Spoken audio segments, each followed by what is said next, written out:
Piper is my neighbor. She's lived across the street since she was 4 years old. I've just seen her grow up.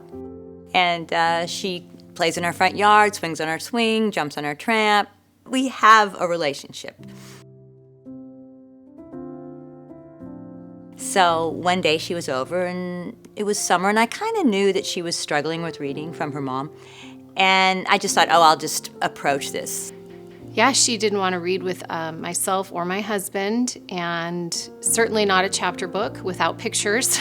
She struggled a lot to just sound normal when she was reading, and she could hear it and we could hear it. And so to help her and correct her was very difficult, and just zero motivation. She would just run sentences on, and so she didn't understand what she was reading, and then she would mix up words. And then she just, throughout the book, go, I don't even understand this book. It doesn't make sense. She started to fall behind because she couldn't keep up with the reading. And then it affected other areas in her life, like math, word problems, things like that.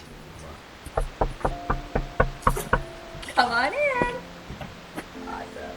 So I knew of a great book called The Wild Robot that I thought, oh, Piper will like this book. She'll like the story.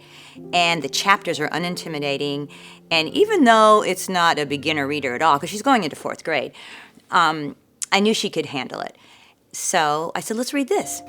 He wiggled his tail feathers and felt himself veering back and forth.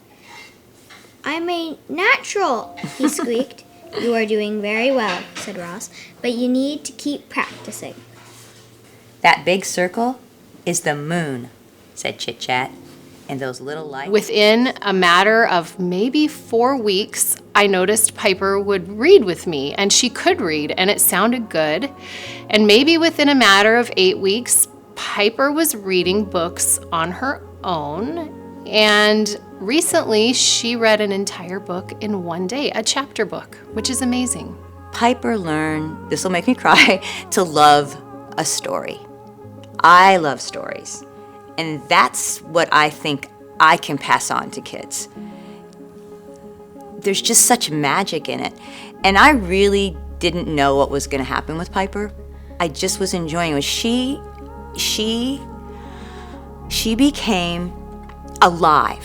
Having Miss Martin do this for my daughter has been life-changing for her and for me. And this is something she's going to remember and benefit from for the rest of her life. And I don't know where we would be if this wasn't happening for us right now. We hang out afterwards, which is just, that's her. We make cookies, we just chat, we have hot chocolate. I mean, it's very natural, and I love listening to her. And I do really feel like the stories have bound us together. And I think our love of story is what that's done. It's so precious.